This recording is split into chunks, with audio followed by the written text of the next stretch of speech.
E aí, meus amigos, como foi prometido, hoje nós falaremos sobre a parte 2 do vídeo da maçonaria. História e filosofia da maçonaria, hoje aqui com vocês. Se liga aí, hein? Mas antes, meus amigos, eu queria que vocês curtissem o vídeo, né? Ativassem lá o sininho para vocês receberem em primeira mão todas as postagens que rolarem aqui no meu canal. Se inscreve no canal, passa pro seu amigo aí, pro seu colega que deseja saber um pouco mais sobre maçonaria e assuntos em gerais de história e filosofia. Conto com você, hein? Vamos lá? Yeah! Mas já de antemão, pessoal, eu queria aqui fazer uma errata sobre um equívoco que eu cometi no vídeo anterior. Bom, pessoal, eu havia dito no vídeo anterior, como um equívoco, que o início da maçonaria operava com uma filosofia baseada na especulação, a filosofia especulativa. Na verdade, o primeiro período da maçonaria é a filosofia operativa e não essa especulativa. Só recapitulando, então nesse primeiro momento da filosofia da maçonaria, acontecia uma discussão em torno dos segredos das construções de engenharia. Já num período mais atual, a gente tem a filosofia da maçonaria especulativa, que tem uma base filosófica um pouco mais ampla e discute temas muito mais diversos, além dessa questão das construções. Então é isso aí, galera, nós já vamos entrar no nosso assunto de hoje, que é a parte 2 da filosofia e história da maçonaria. Hoje nós vamos levantar alguns temas como, por exemplo, a construção da América. Você sabia que os maçons tiveram uma participação importantíssima nos Estados Unidos e na influência que eles tiveram em toda a América, incluindo a nossa América Latina? Vamos tentar imaginar como funciona uma reunião dessas.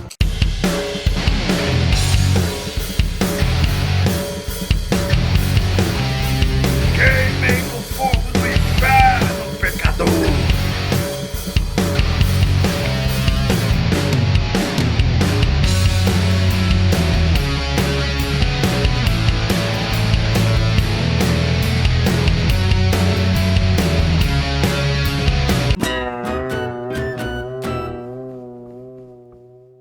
Em um salão, alguns senhores conversando sobre amenidades, possibilidades, conversando sobre tudo o que acontece nessa nossa atualidade. A noite termina com um jantar divertido, no meio de risada. Alguns deles até acompanham assim a novela de relance, sabe? Aquela olhada. Algo normal, se não fossem os chapéus, os aventais, os símbolos milenares existentes ali. As colunas gregas, as luas e os sóis expressos ali naquela região. Mas entre roupas e decorações exóticas, para nós talvez esquisitas, existem coisas ainda mais importantes. Todos eles carregam o compromisso de ajudar uns aos outros. Dentre eles, advogados, engenheiros, médicos, formadores de opinião. E por falar em opinião, o que é debatido ali entre aquelas 4 paredes, sem janelas, como qualquer loja maçônica.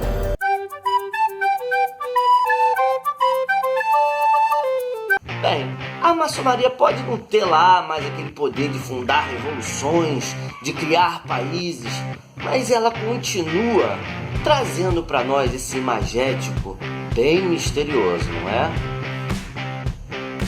Pera aí, acho que tô vendo sim. Como dito anteriormente no nosso outro vídeo,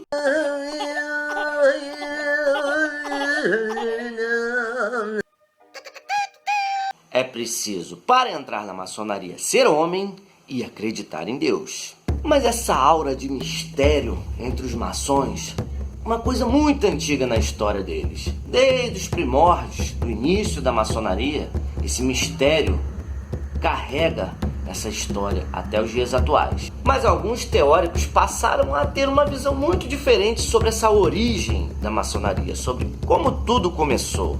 Alguns desses antecessores maçônicos incluem como os fundadores da maçonaria, inclusive pessoas que participaram de cruzadas, as pessoas que ajudaram a criar as pirâmides do Egito e arquitetos que ajudaram até a fundar o templo do rei Salomão, famoso aí na Bíblia. Mas há de convir que, realmente, a maçonaria ela surgiu em um canteiro de obras, com segredos sobre arquitetura, sobre as construções, enfim, sobre as questões ligadas à construção, à engenharia. Porém, segundo a nossa pesquisa, a gente pode considerar que a maçonaria já veio no final da Idade Média, né? Uma outra postura, intimamente ligada a essa questão da construção. Tanto que o nome maçonaria veio do mason, que em inglês quer dizer pedreiro. É o quê? Então quer dizer que agora eu sou maçom? Mas quando eu falo em pedreiro, eu não quero dizer somente aquele mestre de obra. Na época, os pedreiros eram os arquitetos, os engenheiros, enfim, eram os mestres que trabalhavam na elaboração do projeto, na construção e nas técnicas que levavam aquele edifício a se levantar. Aí, meus queridos, para garantir que vai ter sempre aquela produtividade para aquele grupo de arquitetos, de engenheiros, de pedreiros, eles resolveram compartilhar aquele conhecimento somente com um grupo secreto e um grupo discreto, que são os maçons, né? Os masons, que são os construtores, os pedreiros. Então eles resolveram fazer esse círculo fechado de segredos e somente nessas reuniões eles passavam esses segredos para os aprendizes, que iam começar no ofício que eles já eram mestres. Aí com o tempo, pessoal, essa espécie de workshop da maçonaria, o aprendizado dessas redes de construção acabou atraindo pessoas de fora, o que fez com que eles se reunissem nas chamadas lodges em inglês, que em português foi traduzido como loja. E aí esses maçons se reúnem nessas lojas, que talvez alguma pessoa ou outra pense que é um local de comércio, mas não. A loja vem desse termo em inglês, lodges, que é o local em que eles se reuniam para fazer essa passagem, esses rituais de passagem de conhecimento. Surgia então a maçonaria.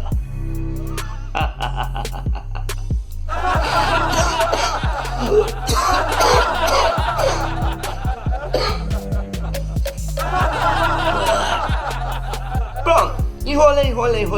Falei tudo sobre o que a gente precisava saber para agora entrarmos no nosso ponto desse vídeo de agora, que é a construção da América pelos maçons. Qual a influência desses caras aqui na América? Vamos ver agora? Entra aí. Assim como vários europeus atingiram seu ápice, chegando da Europa na Grande América recém-descoberta, a maçonaria também teve seu primeiro sucesso, ou melhor, teve a sua expansão desse grande sucesso na América, ou seja, nos Estados Unidos. Para vocês terem noção da importância da maçonaria, praticamente todas as decisões que geraram a independência dos Estados Unidos foram decididas, sabe onde? Nas lojas maçônicas. Lembram da festa do chá de Boston? Aquele episódio que eles jogaram várias caixas no mar de chá, né, em protesto à Inglaterra por conta das leis. Eu tenho um vídeo aqui no meu canal que fala sobre a independência dos Estados Unidos. Depois vocês deem uma olhada lá, eu vou deixar o link no final do vídeo e na descrição do vídeo também. Então, meus amigos, esse episódio que aconteceu em 1773, ele foi organizado por irmãos. Meus amigos, pensam só, 9 dos 55 homens que assinaram a Declaração de Independência dos Estados Unidos eram maçons, assim como também 1/3 dos 39 que assinaram os termos da Constituição. Benjamin Franklin, maçom convicto.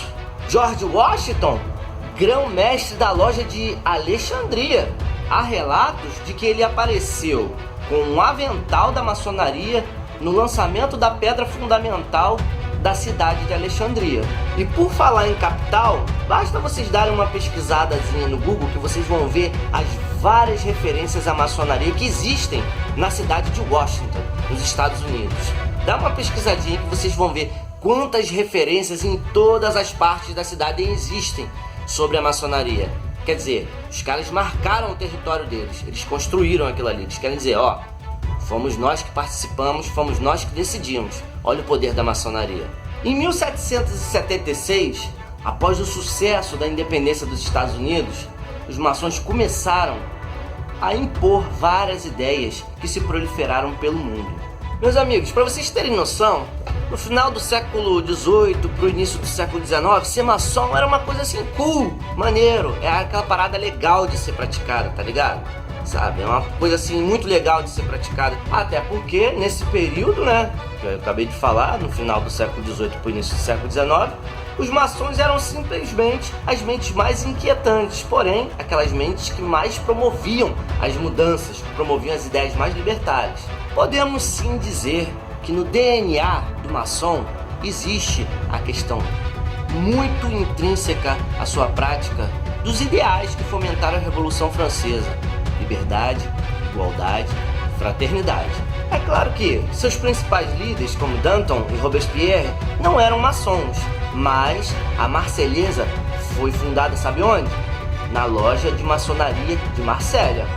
Em 1810, na Itália, a maçonaria inspirou a Carbonara, um grupo secreto que trabalhou no processo de independência da Itália. Gente, olha só outra curiosidade referente à nossa parte da América aqui, a América Latina. 3 futuros libertadores da América eram maçons: Bernardo O'Higgins, Simão Bolívar e José de San Martín. E olha só, todos os 3 frequentavam a mesma loja em Londres, né? Um encontro que modificou completamente a nossa América. Segundo Andrew Prescott, diretor de estudos sobre maçonaria em Sheffield, na Inglaterra, a maçonaria contribuiu com a independência de todos os países da América, inclusive o Brasil, que teve a sua independência em 1822 proclamada por um grão-mestre. Dom Pedro I era totalmente ligado à maçonaria, ou seja, ele era um líder da maçonaria, um líder maçom. Aí você vê, independência com um grande maçom. Aí Deodoro da Fonseca, em 1889, também um maçom proclama, ou melhor, ajuda e lidera o movimento que proclamou a República. A gente teve maçons muito atuantes na República Brasileira, na República Velha. Depois de Deodoro, a gente ainda teve mais gente que atuou como presidente do Brasil. Nilo Peçanha e, consequentemente, Hermes da Fonseca são 2 desses maçons que fizeram parte da República Velha Brasileira e representam aí a atuação desse grupo de maçonaria na política brasileira. Durante a década de 30, a maçonaria viveu um período muito intenso de turbulência. A separação entre maçons comunistas e maçons fascistas dividiu e fez com que não vestissem o mesmo avental. Essa crise gerou aí uma quebra de protocolo, vários deles entraram em conflito e a gente teve uma dificuldade do movimento nesse período. Aliás, os próprios maçons sofreram também como vítimas do Holocausto. Estima-se entre 80 e 200 mil mortos nos campos de concentração dos nazistas. Bom, galera, muito obrigado aí pela atenção de vocês até agora, você que viu o vídeo todo, né? E eu já deixo de antemão que vai ter um vídeo 3 e eu vou entrevistar um maçom, hein? Ele vai ele vai revelar alguns segredos pra vocês. Então fiquem ligados que a próxima etapa desse vídeo vai ser uma entrevista com um maçom. Esperem, aguardem, se inscrevam no canal, ativem o sininho para que vocês possam receber isso tudo de primeira mão. Um abração. Paz, amor. Fica.